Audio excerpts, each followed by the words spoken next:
Kejahatan itu bisa berkuasa, syaratnya sederhana. Orang-orang baik berdiam diri. Nah, itu yang penting. Jadi pemilu ini adalah sarana buat orang-orang baik untuk tidak berdiam diri, gunakan haknya. Orang yang demokrat yang tahu diri dalam demokrasi pasti dia akan undur diri. Gitu. Nah itu kan yang kadang-kadang di kita belum jadi nilai yang dipegang dalam menjalankan kekuasaan. Tapi semakin tinggi partisipasi pemilihnya, kita bisa menjadikan itu sebagai salah satu alat ukur bahwa proses penyelenggaraan pemilunya legitimate. Saya merasa mungkin mayoritas pemilih itu merasanya memilih sekarang tuh, dan itu kelihatan di poll kan, yang namanya pemilih bimbang tuh mungkin paling tinggi dalam sejarah loh. Bukan karena sekarang. ini lebih baik.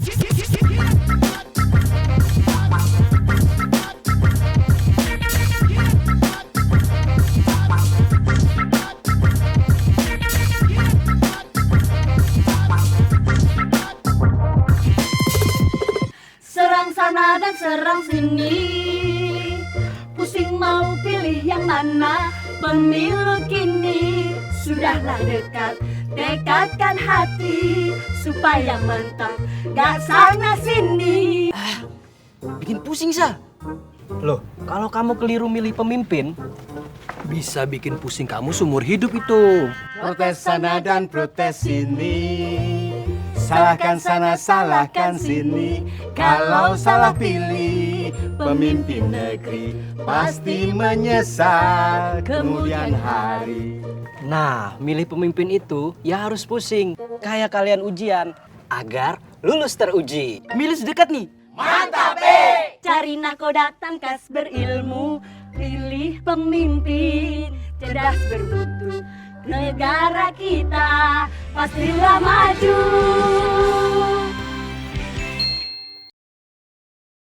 Oke, saat yang berbahagia hari ini, dan kita kembali di podcast Kayak pendeta lu. podcast yang menghasilkan pundi-pundi untuk Total Politik. Dan pundi-pundi kebaikan dan literasi buat publik. Iya. Nah, kita harus mengisi ruang demokrasi dengan ajakan-ajakan positif. Nah, bersama Kominfo, Kementerian Komunikasi dan Informatika, bukan Departemen Penerangan, tapi Kominfo. Nah, ya kan? Walaupun Salah lagi kan masih kan. Jadi ada kucuran APBN-nya lah dikit.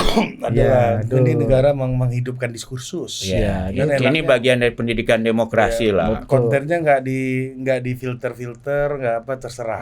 katanya. Itu hebatnya. Tapi yang penting public literacy. Karena ternyata orang nih kalau dikasih ceramah satu arah pun belum tentu masuk juga. Kemarin kita telepon menterinya, wah bebas bang mau ngomong apa, terserah lo. Gua kan demokratis dan romantis. Kayak gitu. Iya, ketemu BM kan di sini nih ya kan menteri ya kan ya. Muncul lah kemarin ngata kan konten. Aduh. Tapi nggak apa-apa. Gua kan demokratis dan romantis. Nggak pernah gua kayak harmoko dulu tuh nggak pernah. Jadi itulah kehebatan kementerian yang dipimpin orang yang sangat demokratis sekaligus romantis dan Iya. poetik. Ya, dan harus diakui kan, pemilu itu kan justru ajang rakyat. Kalau dia nggak senang sama pemerintah, dia akan pilih yang baru. Kalau dia senang sama pemerintah, dia pilih Lanjut. yang lanjut. Iya. Jadi ya Taruh biasa aja. wajar. Kami senang tapi tetap kritis. Dan sudah bersama kita Ari ya kan. Yang pertama ada Senior kita. junjungan kita, penasehat Dewan Redaksi kita. Kalau mau dinasehati. Ya. Mas Bambang Harimurti, BHM. Kakek segala tahu. Kakek segala tahu. BHM. Wah. Nah, yang kedua, Yang kedua dia peneliti Perludem. Dinda- Yang lima Dinda-dindanya Ferry Amsari. dan Iya. Titi Anggreni. Titi Anggreni. Klonnya Titi Anggreni. Zainal Arifin Mukhtar, Dinda Refli Harun. Refli Harun enggak, bukan Enggak, Kanda lu ya. Beda. Beda geng. Beda geng. Beda geng. Munarman enggak. BH bos. Oh iya. Iya. Sebelum Titi Anggreni siapa Perludem? Dia pendiri ya kan ya? Mas ini enggak. Didik lu. Oh Mas itu Didi, siapa yang Didi. enggak ada? Siapa yang dulu pernah jadi di KPU juga? Endar Gumai. Kadar Hutmaya. Itu Dia Cetro. Perludem. Ada Cetro. Oh, dia Cetro ya, dia Udah, nggak Cetro Mas. ya. Aku agak paham sejarah begini. Iya, deh, Mas. Sejarah ya bakuatur Mr. Q pernah di Cetro. Sekarang kan? Mbak Ninis direktur Ninis, Perludem. ya. Senior Kakak saya. kelasnya. Panggilannya apa Mbak Ninis dulu? The Crazy Rich Sociologist. Dia udah kerja ini buat moral aja, Iya. Mas. Iya. Bagus kan? Untuk moral publik Moral ya. publik aja dia kerja. Dan bersama teman kita peneliti Perludem Fadli Ramadhanil. Iya. Faten Mas. Ini Mbak Ninis tuh udah kerja dengan passion kan. Iya. Nggak dibayar pun dia nggak apa-apa. Nggak itu. apa-apa. Bahkan keluar uang. Iya, keluar invest dia charity pribadi. kayak Bill Gates Iya. dicari-cari Foundationnya obat ya. virus Ebola di Afrika ini loh Iya. kehidupannya, Mas. Ya. Ya. Bagus lah, itu namanya kan giving back. Iya, giving Iya, back. motonya Mbak Ninis apa? Untuk publik, untuk republik. Seperti Tempo. Oh iya. Nggak ada Bagus, untuk dirinya iya, sendiri dukung. udah nggak ada. Kalau di Republik ini apa? Apa? Semuanya nggak ada bukti. Kata Yusuf Itu, Marandi. kata Pak Yusuf itu Marandi. artinya dia udah jadi mata air kan.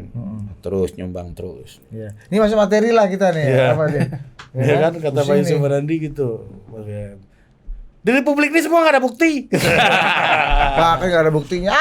Maling nih maling. Nah, gitu. Dulu kan Bapak nyerang-nyerang Prabowo, Jakarta Bos. Itu emang gue yang perintah. Tapi ternyata gue salah.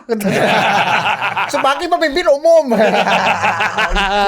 Nanti musim libur jelang pemilu ini nak Pak Yusuf nonton Marandi Pak Yusuf itu. top. Iya. Jangan-jangan duluan Pak Yusuf tayang daripada ini kan. Iya. Kayaknya gitu. Tapi artinya tuh Pak Yusuf seorang Demokrat. Karena seorang Demokrat itu kan selalu punya keyakinan dia mungkin salah. Ya, itu prinsip paling penting Dia demokrasi. dia nggak pernah, saya nggak mungkin salah sehingga dia paksakan Imran itu. Keren ya. Tuh kan. Dewan redaksi kami. Ada namanya di layar, Bos. Iya. Buat backingan. Kalau ada apa-apa ya. Iya, lu bayangin kalau di warteg-warteg atau warung-warung nasi itu ada foto tentara gitu kan. Ini foto BM. Suaka kami. Tapi ya kita bagi bicara Demokrat gitu ya, yang paling penting saya Iya, mungkin salah. Saya mungkin salah. Makanya ada koreksi dari rakyat kan. Buka ruang untuk dikritik. Ya. harusnya kalau untuk mengkoreksi ataupun ingin berasa melanjutkan tuh orang juga harus partisipasinya harus aktif kan. Iya. Orang nggak bisa pasif, orang nggak bisa Iya. denger gosip-gosip aja. Iya, makanya dulu ada pemikir Inggris namanya Edmund Burke. Dia bilang kejahatan itu bisa berkuasa, syaratnya sederhana. Orang-orang baik berdiam diri. Nah, itu yang penting. Jadi pemilu ini adalah sarana buat orang-orang baik untuk tidak berdiam diri, Iya. gunakan haknya. Tembus. Karena kalau dia berdiam diri, dia nggak ikut, dia membiarkan orang jahat bisa terpilih. Tapi orang baik tuh salah pilih bisa kan? Bisa, tapi bisa tapi dikoreksi lagi. bisa Bisa dikoreksi lagi. Terbuka lagi. untuk koreksi tadi ya Iya, karena namanya nah, demokrat. bisa dikoreksi, bahkan juga bisa mengkritisi sebelum Iya. waktu berkoreksi. Makanya penting di dalam demokrasi itu kebebasan berekspresi itu harus dijaga. Tapi mungkin- supaya orang-orang yang salah pilih, ternyata saya pilih, nggak harus nunggu 5 Nggak tahun harus nunggu 5 lagi. tahun. Dia Ya, bisa betul. bisa ngomong langsung. Waduh, kemarin saya salah pilih. Kayak Tapi Pak- kalau- kayak Pak JW tadi ya. Kalau Iya. mungkin saya salah ini BAM itu berlaku untuk penguasa atau untuk rakyat juga? Oh, masuk. Penguasa juga berlaku, bahkan kalau inilah yang dianggap paling disiplin itu kan paus, orang Katolik gitu kan. Ada konsep namanya mea culpa. Nah, Saya salah. Lalu Iya. tobat. Jadi tobat itu bagian dari proses politik juga, tidak hanya proses Dan akhir-akhir ini keagamaan. udah banyak yang tobat kan. Iya. ya mea culpa banyak nih ya. Banyak kan. Sekarang kan kita lihat deretan orang-orang yang mengaku salah. Ya. Mengaku salah memilih dulu, lalu melakukan salah, gerakan koreksi. untuk koreksi. Itu bagian dari demokrasi Ya juga. harusnya yang dikoreksi dirinya dong. Ya, itu bagian dari Dirinya mengoreksi juga. dirinya. Dirinya juga. Ya, dia bagian dari mengoreksi dirinya. Ada yang cepat, ada Ya. yang lama kan. Oh itu tergantung kapasitas masing-masing. Iya. ya Ya. kan? Iya iya iya. Taubat itu kalau dalam bahasa Arab maknanya itu to stop. Ya, iya betul. Dia harus stop, mau- untuk itu berhenti. Ya, dan buat orang Islam tuh enak karena kan Tuhannya Maha Pengasih dan Penyayang. Ya. Untuk orang Kristen juga enak karena kan dosa-dosa ditanggung oleh Yesus ya. Pindahkan. Dipindahkan. Bebannya dipindahkan. Ya, bebannya. Yang lain agama lain. Agama ini juga sama lah. Semua agama itu Tuhannya itu memberi peluang buat tobat. Oh. Ya, jadi itu sangat religius itu bahwa orang boleh bertobat. Yang penting jangan telat bertobat gitu. Ya, dan pemilu adalah waktu yang tepat untuk sebagai sarana pertobatan Betul, ini. itu bisa dibilang pertobatan Betul, juga. iya. Lu gimana? Betul ya, karena esensinya kan Toh. sirkulasi kepemimpinan itu kan ya lewat pemilu, lewat demokrasi gitu. Ada yang baik, ada yang buruk juga. Produk demokrasi itu kan ada yang baik, ada yang buruk. Caranya sirkulasi juga ada yang baik, ada sirkulasi yang buruk. Iya betul, ada yang baik. Nah, sirkulasi yang baik yang mana, yang buruk yang mana misalnya? Nih salah satunya kan sirkulasi yang baik itu kan lewat pemilu yang fair, lewat pemilu yang jurdil. Makanya kita bangun sistem dalam penyelenggaraan pemilu. Kita bangun sedemikian rupa penyelenggara pemilunya mesti mandiri.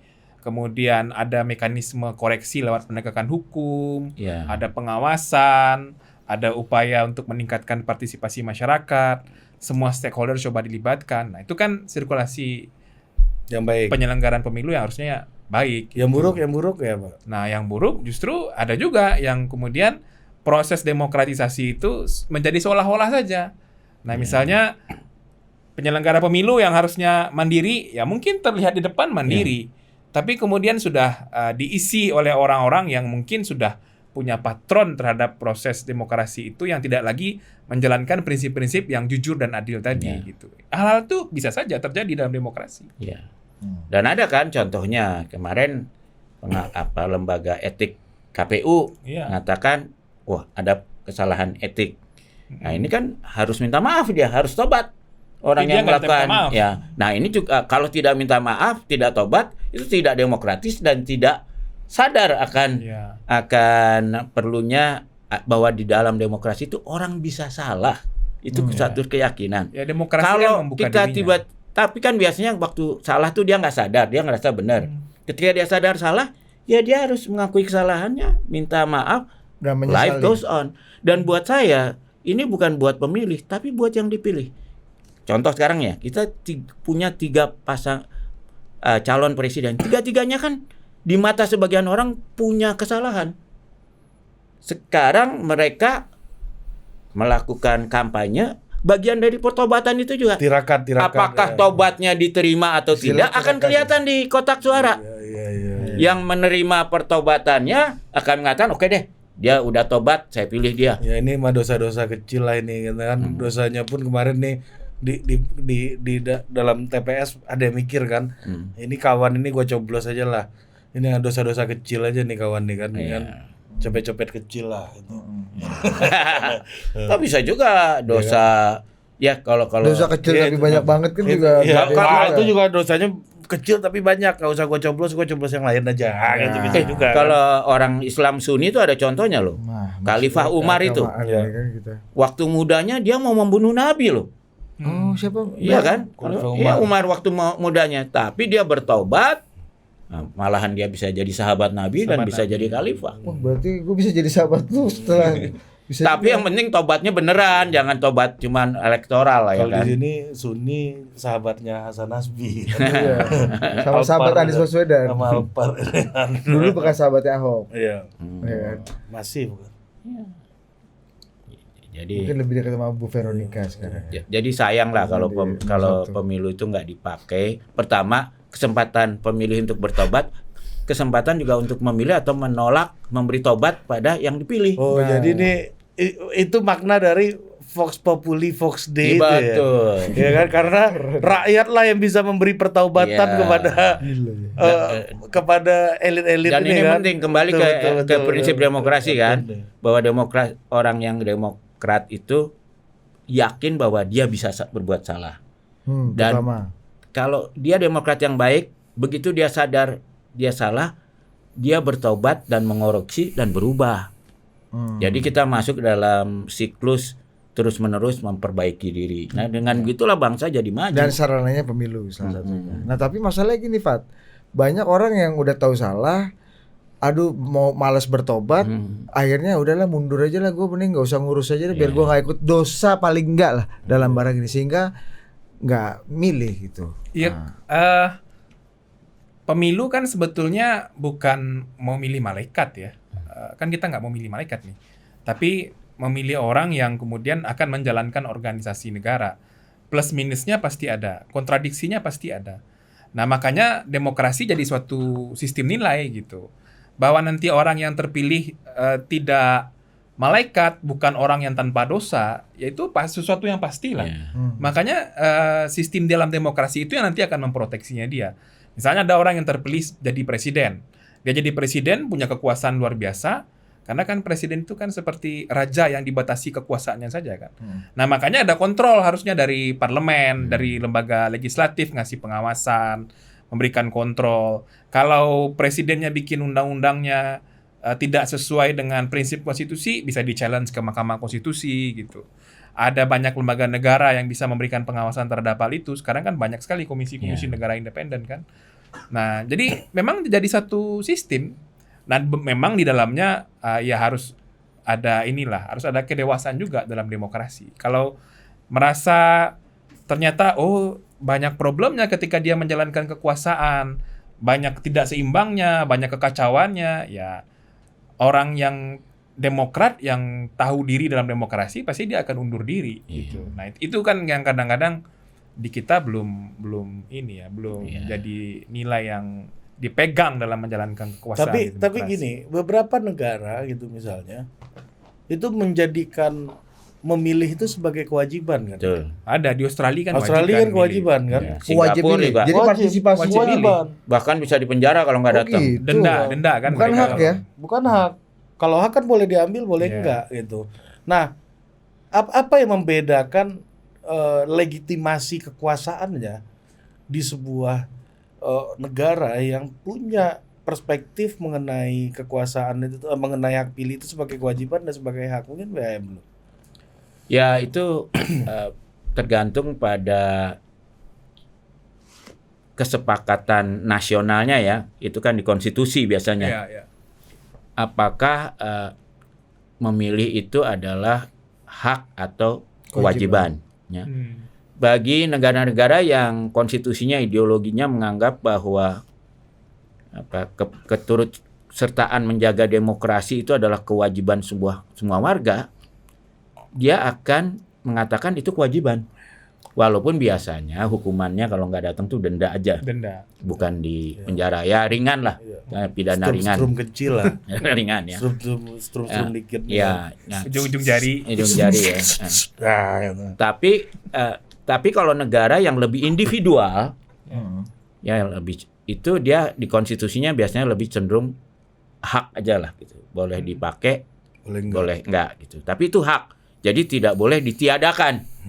Gitu kan. Yang penting itu haknya dia, soal dipakai atau enggak itu putusannya ada di dia. Nah itu kita lihat misalnya Australia itu kan. Dia wajib. Singapura juga wajib. Singapura wajib ya? Singapura juga wajib. Berarti kalau nggak memilih ada hukuman? Iya ada hukuman. Kalau Singapura malah bisa masuk penjara kalau nggak salah ya, karena dia lebih. Berarti partisipasi 100% dong? Enggak juga. Enggak juga. Ada juga yang mengatakan memilih untuk dengan segala macam alasan lah ya. Tapi ini sebetulnya kalau orang KPU pasti lebih suka wajib ya, supaya supaya masalah trust-nya gitu loh, trust dari ya udah keluar uang berapa puluh triliun, hasilnya kurang dipercaya kan, legitimasi susah untuk ya. menang juga ya maksudnya. Walaupun tapi bahayanya kalau wajib itu juga dilakukan negara yang otoriter yang pura-pura demokrasi. Ya, bisa kayak Irak dulu kan, Saddam Hussein pasti hampir 100% itu ininya. Zaman Orde Baru dulu berapa? Zaman Orde Baru lumayan tinggi juga ya, di puluhan ya, pokoknya. 70%. Tapi kan kalau zaman Orde, nah jadi kita lihat juga pemilunya nih, pemilu cuman untuk melegitimasi kekuasaan atau pemilu yang betul-betul menyaring aspirasi masyarakat, itu juga harus dibedakan ya. Nah kalau saya sih cenderung sebenarnya di antara keduanya. Jadi kalaupun dia hak ya, masyarakatnya harus dapat pendidikan kemasyarakatan yang baik, sehingga kalaupun mereka misalnya nggak setuju sama semua calon, jangan dia nggak datang gitu loh.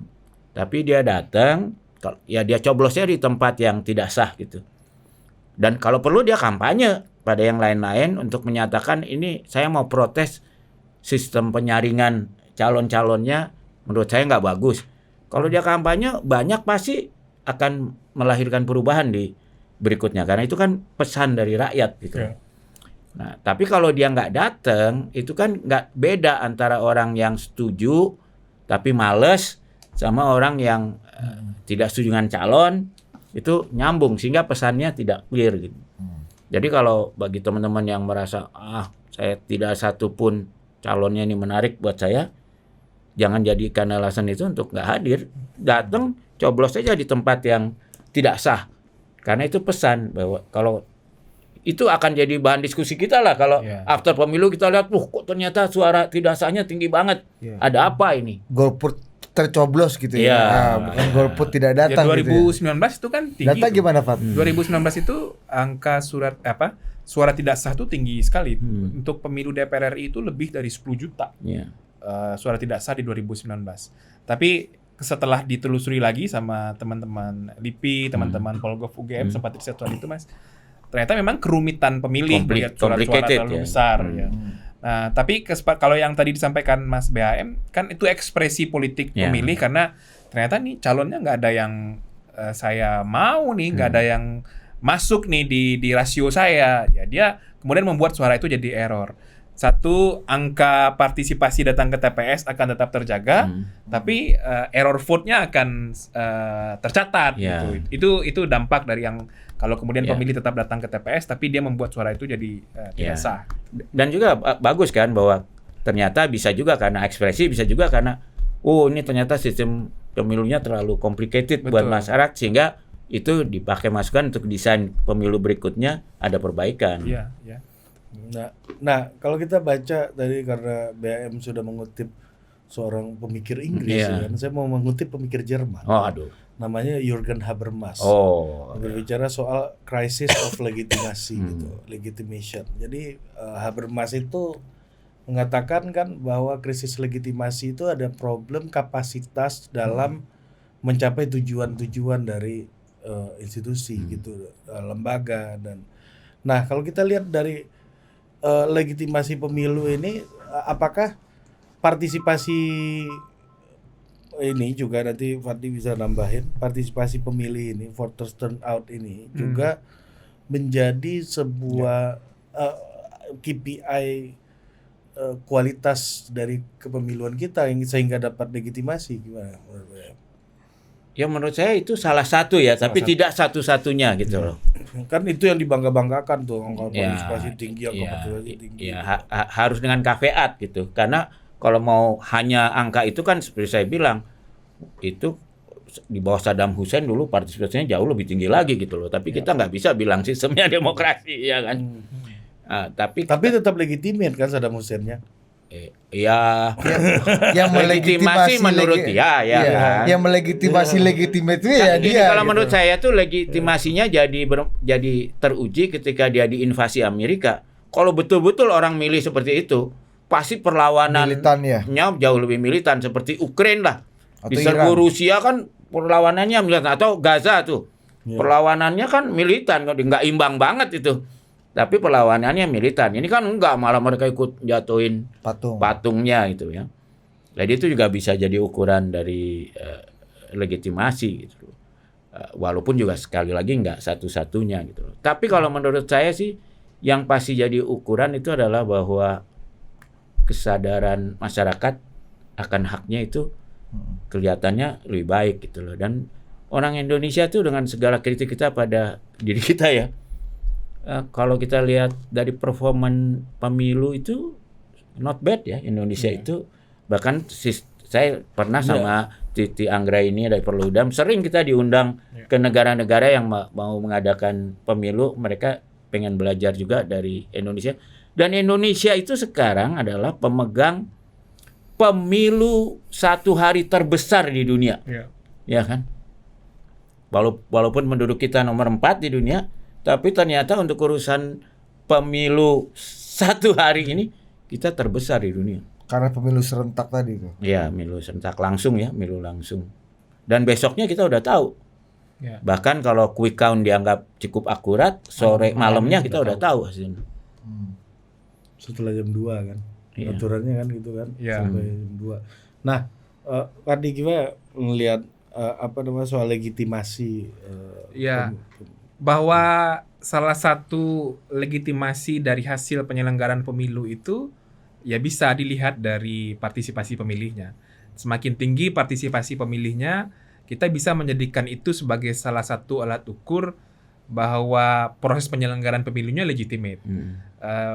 Elected official yang nanti akan menjalankan kekuasaan juga punya legitimasi karena orang yang datang ke TPS memberikan suara ke dia banyak secara kuantitas.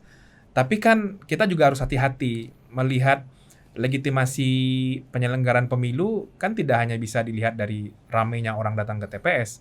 Kalau itu takutnya nanti jadi tirani suara terbanyak Iya. aja. Jadi justifikasi suara terbanyak saja proses pemilu. Banyak variabel lain yang bisa kita ukur untuk mengukur apakah sebuah proses penyelenggaraan pemilu atau pejabat publik itu legitimate atau tidak. Nah, misalnya soal ya kemandirian penyelenggara pemilunya lagi-lagi ya menjadi salah satu isu sentral. Kemudian juga bagaimana proses penegakan hukumnya berjalan nggak gitu. Nah, termasuk juga tingkat literasi masyarakatnya dalam menentukan pilihan apakah transaksional atau sudah programatik belum proses dimensi komunikasi masyarakat dengan pemilihnya. Jadi banyak variabel yang bisa kita jadikan ukuran. Tapi salah satu yang memang lebih sederhana dan lebih mudah ya untuk kita ketahui kalau pejabat publik yang dipilih melalui proses pemilu itu legitimate atau tidak ya partisipasi pemilih. Pertanyaannya negara-negara kayak Amerika itu kan kecil-kecil tuh 40%. Dulu Obama tuh hampir 60 ya udah paten banget tuh katanya. Iya. Sujud syukur KPU. Iya, alhamdulillah ada juga yang Ya memang di beberapa negara memang situasi sosial politiknya sudah berbeda ya. Apalagi di negara seperti Amerika Serikat itu ya berbeda lah suasana batin pemilihnya untuk datang ke TPS dan variabel-variabel lain dalam penyelenggaraan pemilunya juga jadi faktor pembeda. Kenapa? Misalnya partisipasi pemilihnya tidak terlalu besar lah, tidak sampai 70%, tidak sampai 80% seperti di Indonesia gitu. Nah, kalau kita di Indonesia kan hegemoni pemilu ini luar biasa. Semua orang sekarang bicara soal pemilihan presiden, Mas Bud, Bang Ari. Semua orang ingin terlibat di proses pemilu 2024. Semua orang mau mengerti soal proses pemilu. Soal mereka nanti punya pilihan politik dan apa yang jadi dasar mereka memberikan pilihan politik itu hal yang lain lagi. Tapi semua orang ingin terlibat, ingin mau tahu soal pemilu dan semua stakeholders baik formal maupun informal punya atensi terhadap pemilu. Gitu. Dan juga menurut saya ada beda ya karena di Amerika itu kan negara federal. Ya. Jadi apa yang terjadi di pemerintah pusat itu ke kehidupan sehari-hari para pemilih itu jauh. Ya tidak mungkin lebih dirasakan oleh penduduk dunia lain gitu loh. Siapa presiden Amerika bedanya ketimbang Kebijakan oleh luar penduduk negerinya. lokal ya. Kebijakan Oh, luar gitu negeri ya? soal Iya, jadi make lebih America dirasakan di Irak gitu misalnya atau di Gaza siapa yang terpilih sebagai presiden Amerika ketimbang di dalam Amerika negeri sendiri, ya. Amerika. Karena negara federal dia lebih negara bagiannya jauh lebih berperan di dalam Mungkin pemilihan gubernur lebih tinggi ya, kali ya. apalagi pemilihan town hall meeting gitu ya, dan pemilihan level lokal itu sangat menentukan kan uang sekolah naik apa enggak dan sebagainya. sangat sehari-hari ya, Sangat sehari-hari. Karena kan yang diambil alih oleh pemerintah pusat di Amerika itu kan hanya politik luar negeri, terus yang menyangkut keamanan, pertahanan keamanan. Ya itu bukan pertahanan keamanan hanya kalau yang keamanannya kalau lintas daerah. Ya, baru FBI-nya turun. Kalau di daerah situ aja jatuhnya ya itu urusan polisi lokal. Nah, kalau di sini menurut lu gimana, Pak? Ada disparitas gitu nggak? Maksud gua, ya lu jangan-jangan lu milih anggota DPR ini aku mau boleh aku nyela ya. Aku bilang, boleh. Contohnya ini, Man. Kalau di sini bayangin presiden menentukan ada bansos atau tidak. Yang menerima bansos di Indonesia itu bisa 100 juta. Hampir separuh dari penduduk. Jadi keputusan presiden itu sangat dirasakan dampaknya oleh masyarakat gitu. Sedangkan kalau di Amerika bansos itu udah urusan pemerintah lokal. Ya banyak faktor ya. Ya selain tadi yang disebut oleh Mas BHM, ya bentuk negara kan kita negara kesatuan dan tangan pemerintah pusat di Indonesia itu kan jauh sampai ke level kabupaten kota bahkan kan. Bahkan ya kita punya misalnya proyek strategis nasional itu kan untuk bangun jalan di pulau mana, di provinsi mana, ya pemerintah pusat sampai ke sana tangannya gitu. Apalagi 5 tahun atau 8 tahun terakhir kan kebijakan politik atau kemudian politik hukum kita kan mengarah kepada tidak lagi desentralisasi yang begitu maksimal ke pemerintah kabupaten kota. Pelan-pelan mulai lagi nih ditarik agak ke semuanya di pemerintah pusat gitu. Kalau di kita terkonsentrasi ke pemerintah pusat. Jadi ya pengaruhnya makin signifikan. Di kita kan penduduk Solo merasakan banget bedanya ketika Pak Jokowi jadi presiden. Ya padahal itu kan harusnya urusan Pemda di sana kan. Kalau di Amerika nggak kan terlalu terasa itu. Ini kayak pertanyaan Caimin. Makanya muncul pertanyaan di debat capres dulu kan, apa strateginya? Gitu. Tips. Ya, mantap juga Caimin bertanya-bertanya. Nah, lagi apakah nih dari pengalamannya BAM sama Fadli gitu ya, baik itu level lokal dan di level pusat itu faktor kandidat itu menentukan voters turnout nggak? Menurut saya iya ya. Sangat menentukan. Salah satu alat ukurnya gini. Waktu 2014 ketika Pak Jokowi dicalonkan oleh PDIP diumumkan kan itu berpengaruh kepada konfigurasi pemenang partai politik. Konfigurasi tingkat partisipasi pemilih datang ke TPS berpengaruh. Itu jelas karena pemilih akan melihat calonnya siapa, bisa memberikan harapan nggak kepada mereka, atau kemudian mereka bisa melihat sesuatu nggak dari calonnya. Itu sangat mempengaruhi. Di 2019 hal yang sama juga terjadi ya, meskipun calonnya sama dengan 2014, tapi fluktuasi partisipasi pemilih berpengaruh. Nah ini 2024 menarik kan, sudah ini pemilu ke-6 ya, kita sejak reformasi, calonnya ada 3 lagi kan, sama kayak 2009 lah, calonnya ada 3. 2009, 2045 ya, 2014, 2019 cuma 2. Nah ini kan setelah 10 tahun atau 2 kali pemilu suasananya berbeda lagi nih. Ya. Karena tidak ada incumbent soalnya. Nggak ada incumbent lagi gitu. Nah kalau BAM mungkin gini ya, kalau 2 kali pemilu yang lalu itu terasa nuansa polarisasinya. Artinya kalau saya tidak nyoblos berarti apa yang saya yakini, saya percaya itu udah lebih ideologis lah. Itu bisa kalah ataupun yang lawan saya bisa menang. Sekarang kan lapangannya terlalu becek nih. Artinya kawan lawan, polarisasi politik identitas yang nggak ada. Kan? Apakah itu menurunkan giroh lagi nih, semangat untuk bisa udahlah baku kawan aja nanti kawan ini kan. Nah, gitu. Ya memang itu mungkin akan kita lihat, yang kita khawatirkan itu partisipasinya akan turun ya, karena orang merasa tidak ada ikatan emosional seperti dulu gitu loh. Pendukungnya bukan tidak militan seperti dulu gitu loh. Jadi kalau di Amerika tuh kadang-kadang dibilangin ini bisa menang atau kalah ditentuin nih pas pencoblosan hujan atau enggak gitu loh. Jadi begitu hujan atau panas banget, tiba-tiba orang-orang yang setengah hati mau milih, mendingan di rumah aja gitu, rebahan. Nah kalau lihat gejalanya sekarang tuh kemungkinan itu besar gitu loh. Karena calon sekarang itu lebih banyak calon yang asal bukan calon yang harus dia gitu loh. Ya, yang militansinya tinggi gitu. Ini ya lebih banyak atau terlihat lebih banyak. Jadi enggak, kalau ini kan 3 calon ini oleh masing-masing yang enggak suka tuh dianggap punya dosa besar kan. Jadi asal bukan paslon 1 atau asal bukan paslon 2 atau asal bukan paslon 3 gitu loh. Semua asal bukan ya.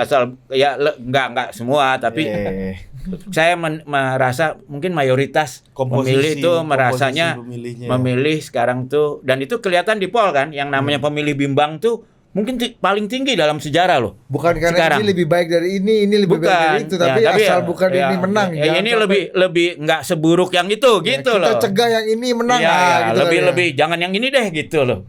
Nah jadi tapi di lain pihak itu bisa yang militan itu, kalau yang tiba-tiba kok asal jangan yang itu aja gitu ya. Itu tapi saya kira nggak besar jumlahnya. Kebanyakan asal bukannya tuh relatif mild lah, nggak terlalu kencang.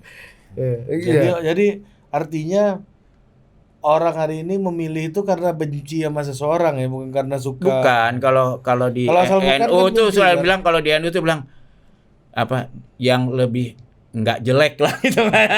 Yang jeleknya paling dikit. Paling gitu dikit, ya. yang jeleknya paling minus dikit. Minus malu. Iya. Ya, gimana bro? Ya kita 2024 ini kayaknya unik ya. Ya konfigurasi pemilihnya kan unik nih, 50% orang-orang muda kan katanya. Mereka masih jangan-jangan masih nyimpan pilihannya atau nanti masih menentukan pilihan di hari H, itu masih cair lah. Tapi memang di 2024 dengan 3 calon ini bisa aja suaranya akan tersebar ke 3 calon ini sehingga tidak ada yang terlalu dominan. Itu sangat bisa terjadi. Mempolitisasi SARA kan jauh turun kalau dibandingkan 2014-2019. Alhamdulillah ya. Alhamdulillah lah kalau untuk itu kan. Jadi orang lebih tidak mudah untuk memberikan label. Kalau Anda bukan kami, berarti Anda dia nih, Anda mereka nih. Kan nggak semudah itu di 2020. Dan dugaan malah saya bingung bos. Ya. Kita kawan apa bukan sih Bray? Kan? dan dugaan saya sih mayoritas pemilih pertama itu kan antara 17 sampai 22 ya. Ya. Kalau lihat orang Indonesia secara umum ya paling biasanya ikut keluarganya aja, ayahnya milih mana kebanyakan. Jarang yang berlawanan gitu antara anak dan ayah ibunya. Nah, tradisi ya. Ini kalau dalam suasana kayak gini kan seminggu jelang coblosan nih kita syuting nih kira-kira ya.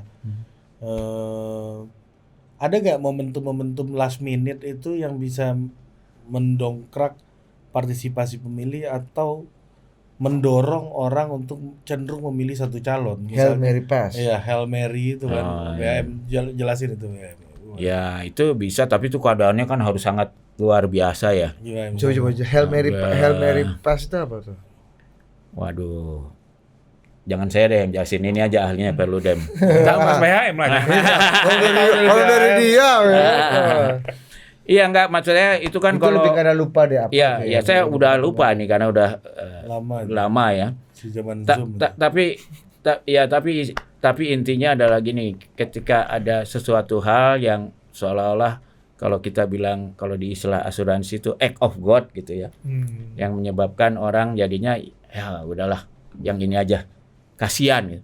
Saya kasih contoh yang Indonesian Idol yang pertama kan. Iya. Sebetulnya ada satu orang nyanyinya nggak bagus-bagus amat, tapi ketika diwawancara cerita, oh dia anak tukang beca, ibunya tukang cuci baju, wah tiba-tiba adalah itu efek, wah udahlah kita kasih dia aja yang menang ya, akhirnya menang dia, walaupun setelah menang akhirnya nggak sukses juga karena memang suaranya nggak bagus-bagus amat ya. Dikirain cerita itu bisa dieksploitasi terus kali ya. Iya, ternyata ya orang ada. Ya, kan bukan lomba cerita, kan lomba Iya, nyanyi. bukan kan. lomba nyanyi. Jadi salah kita kadang-kadang gitu, salah kita memilih presiden dilihatnya yang paling cantik, cakep. Itu kan salah gitu. Ini bukan lomba abang dan none gitu atau yang paling sederhana. Yang sederhana. Ini bukan lomba kesederhanaan. Ini kan lomba siapa yang bisa membawa negara kita ke yang lebih Tapi baik. jangan-jangan orang milih karena lebih banyak yang itu, karena Oh iya, sederhana, iya. karena Bisa tegas. itu faktor-faktor psikologis pemilih itu kan banyak Ya, ya. emosional Makanya, ya. Iya, makanya ini 7 hari ini kita ambil Syutingnya 7 hari lah, seminggu nih ya. Seminggu.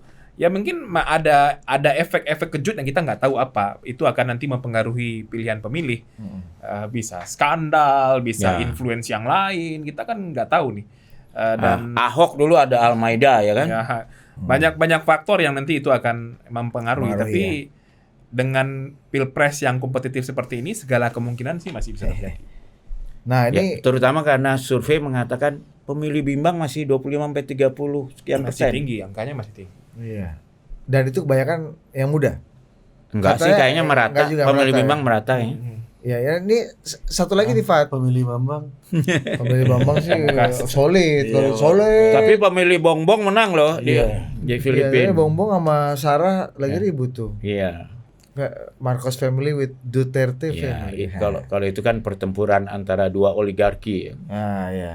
Ini di lain Kalau di kita kan masih 3 oligarki. Satu. Iya. Bukan cuma satu, Mas. Ya. Mas, ini kita dipelototin sama Kominfo. Tapi gini, Fat, ini yang menarik adalah oke lah. sekarang tadi kondisinya berbeda. 2 kali pemilu lalu ada giroh karena mungkin polarisasi, politik identitasnya kental. Jadi orang pengen banget untuk milih, pakai partisipasinya tumbuh. Sekarang lapangan lebih becek, bingung siapa kawan siapa lawan. Nanti takutnya ada presiden kompromi setelah atau berangkulan setelah bertarung gitu. Wah, itu mungkin jadi presiden lain. Bersanding setelah Iya. berganti. Ya. Ya. Nah, satu lagi, ini masalah libur, Bos. Ini hari Valentine ini, 14 Februari. Kan lo bilang mayoritas dari pemilih muda. Kayak di Vio nih temanku nih udah ngecek nih. Ya. Mana kamar yang diskon. Ya. Dia udah cek nih, oh ada tiket konser nggak? Kan? Deket Emang dia nih. calonnya udah ada? Banyak Oh, ya. banyak dia kan Banyak yang, ya, dia oke. udah populer gini di kampusnya dia lagi udah aku iya, perlu Mas. tota politik masuk barang ini. Iya kan? Iya. Di view ngeri Mas. Di Vio aja gitu gimana? Buas. Udah ada DFC-nya ya? Iya, di Vio Fans Club. Apa tadi gue lupa. Ah ya, misalnya ada Liburan. Ada Imlek tanggal 10. Ini libur panjang besok nih. 3 hari. Ya, Isra Hari dijemput Mi'raj. 1, lu tinggal cuti 2 hari aja dapat seminggu, Pat. Ya itu jadi tantangan memang. Makanya ketika KPU memutuskan dulu 14 Februari banyak Ya. juga yang mengingatkan ini satu masih di ujung-ujung Ya. musim hujan. Ini bahaya nih, disrupsi logistiknya bahaya. Dan Oh, juga iya. ada rentang-rentang waktu cuti Ya. bagi warga negara atau masyarakat nanti pemilih yang mending liburan lah yang daripada nanti datang ke TPS karena ada chance untuk libur panjang.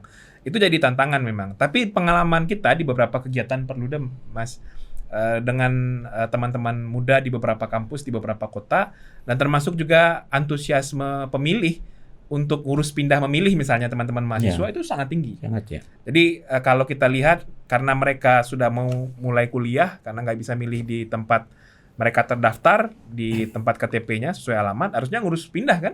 Dan itu C berapa antusiasmenya namanya? cukup tinggi. A5. A5 Kemarin, ya.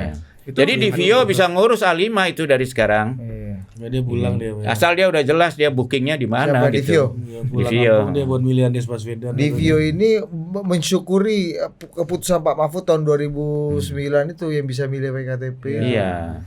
Ini udah siap ya. Sekarang nggak tetap kok nggak bisa masih pakai A. Kalau mau pindah pakai C1. A5. Oh, pakai A5. Pakai Tapi A5. kalau mau pakai KTP itu bisa tapi sesuai Tapi di jam TPS. 12 ya. Jam 12 di tempat KTP-nya terdaftar. Oh, lo harus tetap pulang di lo kan Udah cek- pakai A5 Di aja. Vio cek di puncak-puncak nih mana di Bogor. Iya, ya kan, dia pakai A5 aja bisa. Ya, diskon-diskon ya kan. Dan relatif nggak susah kok ngurus A5 ya. Enggak. Kenapa ke puncak di ini puncak? Saya kemarin ngurus pindah milih ke sini bisa. Iya. Dari mana lu? Pindah dari Padang ngurus. Oh, apa namanya Bogor? Kenapa puncak di ya. Nah, tapi itu reality ya kan, realita kan. Ya tantangan di 2024 itu memang. Ya. Dan A5 tuh ada bagusnya juga kalau ada penguasa lokal di TPS yang sangat mengerikan gitu, dia minta aja A5 pindah di tempat lain ya kan. Ya bisa. Kan ada beberapa daerah di kita yang agak serem gitu dia kalau memilih nggak sesuai penguasa lokal. Iya. Oh bisa juga. Mas, misalnya nih, kadang orang nggak milih itu karena males, karena libur, karena muak.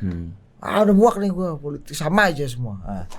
Atau karena bingung, kawan semua nih gua ada sedikit Cuma ganjar, lu. gua ada sedikit ganjarnya, tapi I love Gibran, tapi kok kayaknya Caimin ini paten juga sebagai senior organisasi gua misalnya gitu kan misalnya. Itu saran lu tuh tetap datang dan coblos semua aja. Ya, datang aja karena kan esensi pemilu dan demokrasi kan memilih kan, pilihan kan harus dijatuhkan. Dan dia bisa milih juga, oke deh yang presiden gua kasih sini, partainya aku kasih yang iya. sana, DPRD-nya kasih yang sana kan Dibagi bisa. rata aja. Pilihan nggak satu Meskipun kok. split ticket voting nanti Ya. kan. Iya.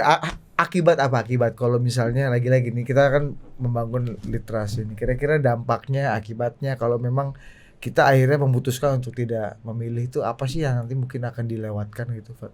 Standar nih pertanyaan, cuma harus kita ingatkan terus. Ya ini kan kesempatan ya bagi warga negara, kesempatan bagi pemilih untuk langsung bisa nentuin siapa jadi calon presiden. Iya. Itu sesuatu yang esensial bagi warga negara harusnya gitu. Nah, Itu kira-kira seperti Iya. Adit ini. Ya, Dia kan punya gimana, hak untuk menikah. Mas? Tapi sampai sekarang dia nggak pakai. Ya. Dan sementara bagi sebagian besar warga Indonesia itu menikah tuh kewajiban. Iya, betul. Seperti pemilih Singapura ini ya. Nah, itu langsung tuh Lagu Bu Marga kan telepon. Kan gua enggak ada telepon Kalau belum nomornya nikah ya kan. Iya kan? Iya. Ya, Itu sesuatu yang signifikan. sayang kan? Padahal kan tidak. Sayang dilewatkan. Ya, bagi sebagian orang tidak menikah itu kan melawan kodrat ya kan, bisa juga. Tapi kan bagi Adit ya enggak. Tapi kalau kita kan nyaranin ya coba dulu lah gitu kan. Ya, tapi saya sih pasti memilih karena saya warga di sini ya kan. Di view yang udah ancang-ancang nih. Iya. Kita lihat tadi udah nanya, "Bang, apa yang paten, Bang?" Ah, enggak tahu, enggak pernah gua gini-gini. Ya kan? Apa film Netflix yang paten maksudnya? mau nonton bareng. Iya.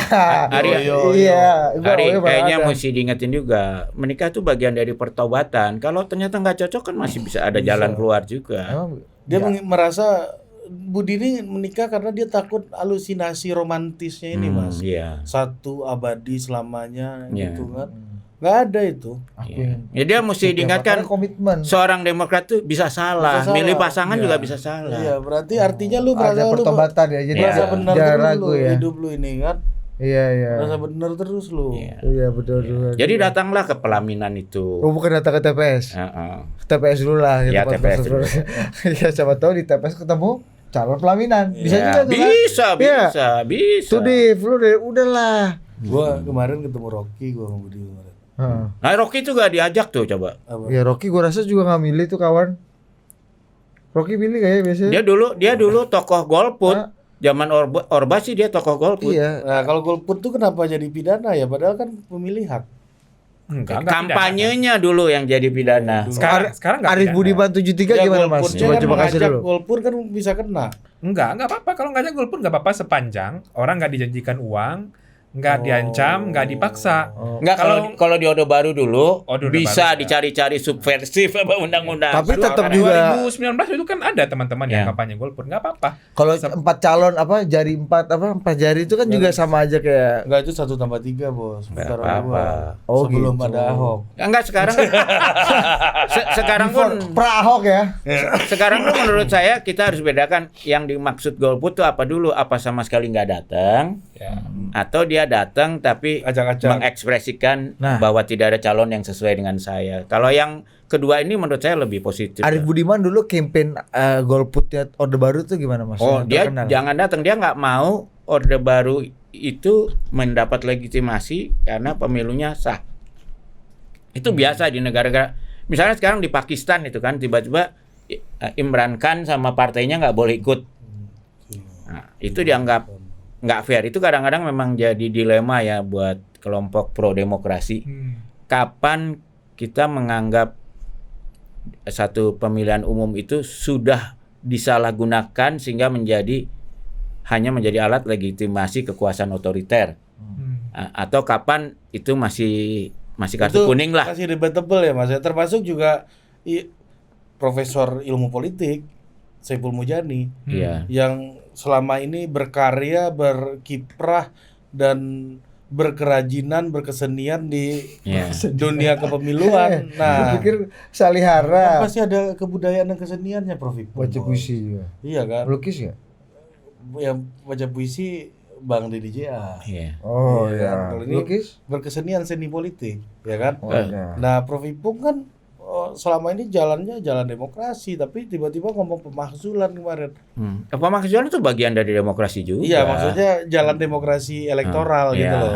Selama ini, nah beliau sekarang pindah haluan nih. Gitu. Iya. Nah, Ya itu enggak, itu judgement apa yang bisa kita gunakan untuk mengatakan pemakzulan ini oke, Ya. boleh dilakukan, atau pemilu ini udah nggak bisa jadi instrumen untuk menghadirkan keadilan lagi gitu. itu tadi saya bilang kan prinsipnya demokrasi itu orangnya mesti mengakui prinsip bahwa kita bisa salah.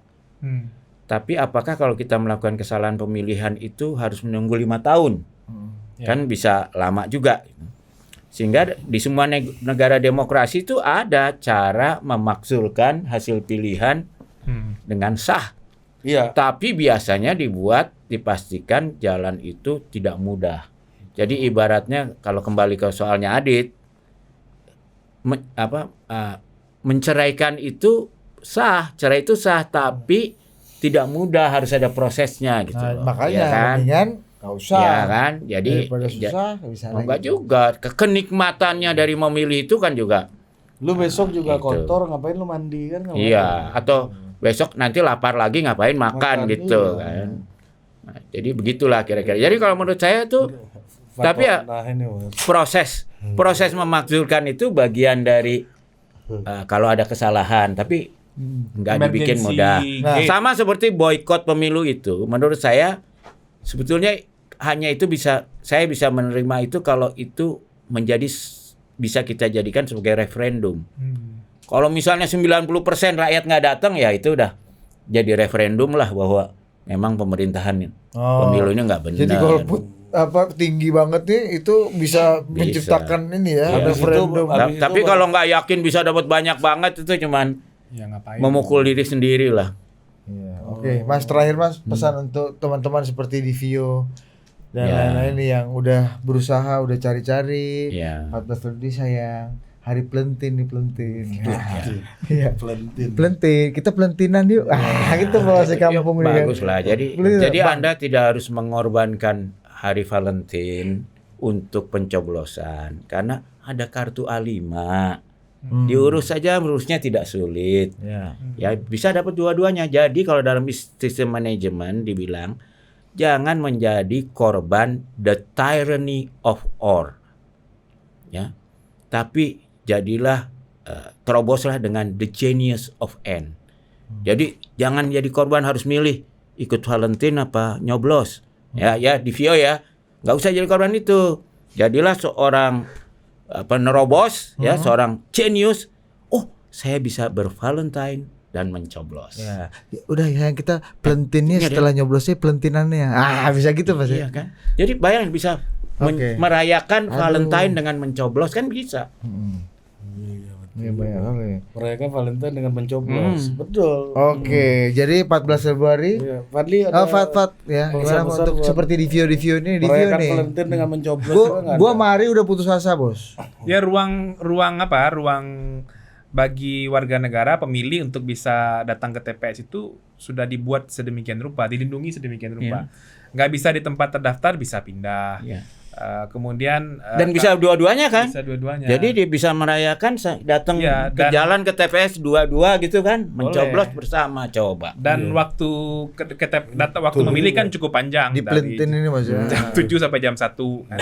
Ya, setelah nyoblos silakan berangkat mau pergi liburan boleh. Lagi pula ke jam 2 kan baru bisa. Iya, baru. Iya. Ya kan Susah, Berdua- Bos. Bisa kebayang kan di Instagramnya mencoblos di hari Valentine. Wih. Aduh, keren deh. Jadi sensasi satu kakak ini kan udah sensasi udah satu kakak. ya. Aduh nih podcast apa? Ya enggak bayangin. Paten juga Ketimbang kan, dia paten. coba. Dia kan kemungkinan pasangannya tuh satu TPS di sini kan kecil sekali kan. Betul, saya Nah, kalau dengan A5 Beda kan bisa kampung, satu bisa TPS. apa Di jadi? DPT berbeda tujuan sama. Jadi Sensasi satu kakak. Ya, Ya. 14 Februari jangan bukan hanya hari kasih sayang tapi hari kasih suara. Sampai jumpa. Betul. Keren. Serang sana dan serang sini, pusing mau pilih yang mana. Pemilu kini sudahlah dekat, dekatkan hati supaya mantap, gak sana sini. Bikin pusing, Sa. Loh, kalau kamu keliru milih pemimpin, bisa bikin pusing kamu seumur hidup itu. Protes sana dan protes sini, salahkan sana, salahkan sini. Kalau salah pilih pemimpin negeri, pasti menyesal kemudian hari. Nah, milih pemimpin itu ya harus pusing. Kayak kalian ujian, agar lulus teruji. Milih sedekat nih. Cari nakoda tangkas berilmu, pilih pemimpin cerdas bermutu. Negara kita pastilah maju.